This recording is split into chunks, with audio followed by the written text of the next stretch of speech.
یہ بہت ہی اہم اور نہایت ہی شاندار قرآنی واقعہ ہے، اور اسی واقعہ کی وجہ سے قرآن مجید کی ایک سورت کا نام سورہ بقرہ یعنی گائے والی سورت رکھا گیا ہے۔ اس کا واقعہ یہ ہے کہ بنی اسرائیل میں ایک بہت ہی نیک اور صالح بزرگ تھے، اور ان کا ایک ہی بچہ تھا جو نابالغ تھا، اور ان کے پاس فقط ایک گائے کی بچیا تھی۔ ان بزرگ نے اپنی وفات کے قریب اس بچیا کو جنگل میں لے جا کر ایک جھاڑی کے پاس یہ کہہ کر چھوڑ دیا کہ یا اللہ عز و جل، میں اس بچیا کو اس وقت تک تیری امانت میں دیتا ہوں کہ میرا بچہ بالغ ہو جائے۔ اس کے بعد ان بزرگ کی وفات ہو گئی، اور بچیا چند دنوں میں بڑی ہو کر درمیانی عمر کی ہو گئی، اور بچہ جوان ہو کر اپنی ماں کا بہت ہی فرما بردار اور انتہائی نیکوکار ہوا۔ اس نے اپنی رات کو 3 حصوں میں تقسیم کر رکھا تھا، ایک حصہ میں سوتا تھا، اور ایک حصہ میں عبادت کرتا تھا، اور ایک حصہ میں اپنی ماں کی خدمت کرتا تھا، اور روزانہ صبح کو جنگل سے لکڑیاں کاٹ کر لاتا اور ان کو فروخت کر کے 1/3 رقم صدقہ کر دیتا، اور 1/3 رقم اپنی ذات پر خرچ کرتا، اور 1/3 رقم اپنی والدہ کو دے دیتا۔ ایک دن لڑکے کی ماں نے کہا، میرے پیارے بیٹے، تمہارے باپ نے میراث میں ایک بچیا چھوڑی تھی جس کو انہوں نے فلاں جھاڑی کے پاس جنگل میں اللہ عز و جل کی امانت میں سونپ دیا تھا۔ اب تم اس جھاڑی کے پاس جا کر یوں دعا مانگو، اے حضرت ابراہیم، حضرت اسماعیل و حضرت اسحاق علیہ السلام کے خدا، تو میرے باپ کی سونپی ہوئی امانت مجھے واپس دے دے۔ اور اس بچیا کی نشانی یہ ہے کہ وہ پیلے رنگ کی ہے، اور اس کی کھال اس طرح چمک رہی ہو گویا کہ سورج کی کرنیں اس میں سے نکل رہی ہیں۔ یہ سن کر لڑکا جنگل میں اس جھاڑی کے پاس گیا اور دعا مانگی تو فوراً ہی وہ گائے دوڑتی ہوئی آ کر اس کے پاس کھڑی ہو گئی، اور اس کو پکڑ کر گھر لایا۔ تو اس کی ماں نے کہا، بیٹا تم اس گائے کو لے جا کر بازار میں 3 دینار میں فروخت کر ڈالو، لیکن کسی گاہک کو بغیر میرے مشورے کے مت دینا۔ ان دونوں بازار میں گائے کی قیمت 3 دینار ہی تھی۔ بازار میں ایک گاہک آیا جو در حقیقت فرشتہ تھا۔ اس نے کہا کہ میں گائے کی قیمت 3 دینار سے زیادہ دوں گا، مگر تم ماں سے مشورہ کیے بغیر گائے میرے ہاتھ فروخت کر ڈالو۔ لڑکے نے کہا نہیں۔ لڑکے نے کہا کہ تم خواہ کتنی بھی زیادہ قیمت دو، مگر میں اپنی ماں سے مشورہ کیے بغیر ہرگز اس گائے کو نہیں بیچوں گا۔ لڑکے نے ماں سے سارا ماجرا بیان کیا تو ماں نے کہا، یہ گاہک شاید کوئی فرشتہ ہو، تو اے بیٹا تو اس سے مشورہ کر کہ ہم اس گائے کو ابھی فروخت کرے یا نہ کرے۔ چنانچہ اس لڑکے نے بازار میں جب اس گاہک سے مشورہ کیا تو اس نے کہا کہ ابھی تم اس گائے کو نہ فروخت کرو، آئندہ اس گائے کو حضرت موسیٰ علیہ السلام کے لوگ خریدیں گے۔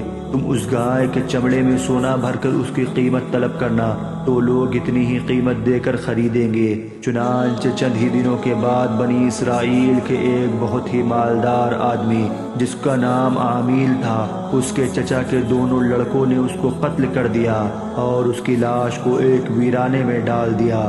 صبح کو قاتل کی تلاش شروع ہوئی، مگر جب کوئی سراغ نہ ملا تو کچھ لوگ حضرت موسیٰ علیہ السلام کی خدمت میں حاضر ہوئے اور قاتل کا پتہ پوچھا، تو آپ نے فرمایا، تم لوگ ایک گائے ذبح کرو اور اس کی زبان یا دم کی ہڈی سے لاش کو مارو، تو زندہ ہو کر خود ہی اپنے قاتل کا نام بتا دے گا۔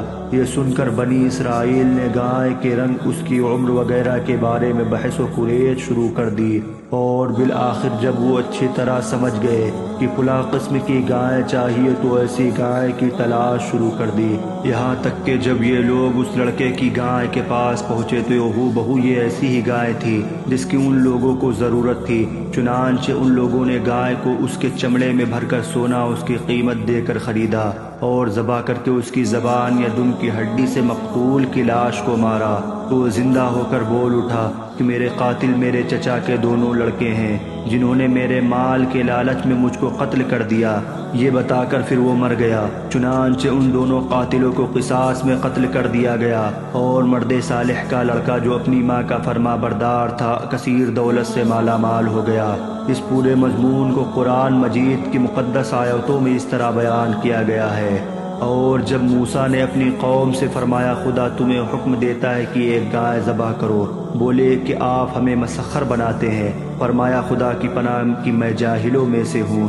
بولے اپنے رب سے دعا کیجئے کہ وہ ہمیں بتا دے گائے کیسی کہاں۔ وہ فرماتا ہے وہ ایک گائے ہے، نہ بوڑھی ہے اور نہ اوسر، بلکہ دونوں کے بیچ میں، تو کرو جس کا تمہیں حکم دیتا ہے۔ بولے اپنے رب سے دعا کیجئے ہمیں بتا دے اس کا رنگ کیا ہے۔ کہا وہ فرماتا ہے وہ ایک پیلی گائے ہے جس کی رنگت ڈھلڈلاتی دیکھنے کو خوشی دیتی ہے۔ بولو اپنے رب سے دعا کیجئے کہ ہمارے لیے صاف بیان کرے وہ گائے کیسی ہے۔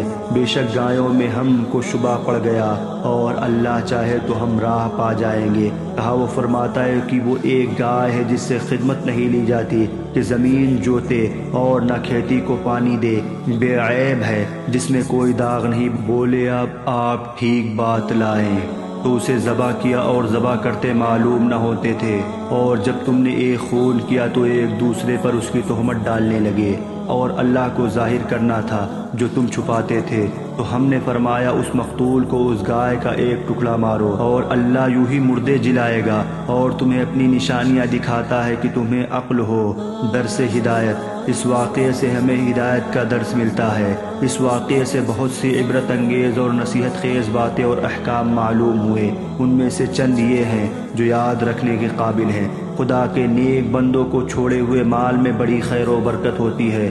دیکھ لو کہ اس مرد صالح نے صرف ایک بچیا چھوڑ کر وفات پائی تھی، مگر اللہ تعالیٰ نے اس میں اتنی برکت عطا فرمائی کہ ان کے وارثوں کو ایک بچیا کے ذریعے بے شمار دولت مل گئی۔ اس مرد صالح نے اولاد پر شفقت کرتے ہوئے بچیا کو اللہ کی امانت میں سونپا تھا، تو اس سے معلوم ہوا کہ اولاد پر شفقت رکھنا اور اولاد کے لیے کچھ مال چھوڑ کر جانا اللہ والوں کا طریقہ ہے۔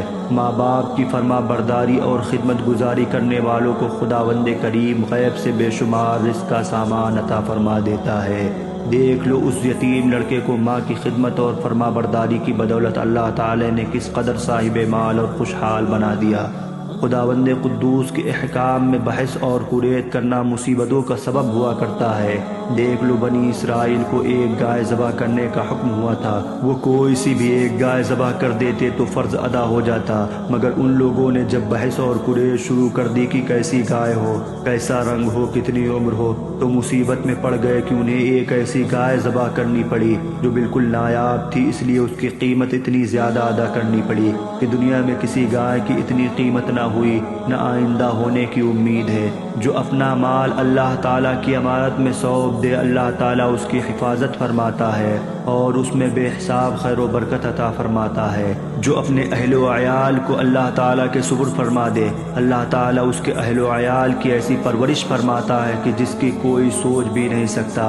امیر المؤمنین حضرت علی کرم اللہ تعالی وجہہ الکریم نے فرمایا کہ جو پیلے رنگ کا جوتا پہنے گا وہ ہمیشہ خوش رہے گا اور اس کو غم کم ہوگا، کیونکہ اللہ تعالیٰ نے پیلی گائے کے لیے فرمایا ہے تسر الناظرین، کہ وہ دیکھنے والوں کو خوش کر دیتی ہے۔ اس سے یہ بھی معلوم ہوا کہ قربانی کا جانور جس قدر بھی زیادہ بے عیب اور خوبصورت اور قیمتی ہو، اس قدر زیادہ بہتر ہے۔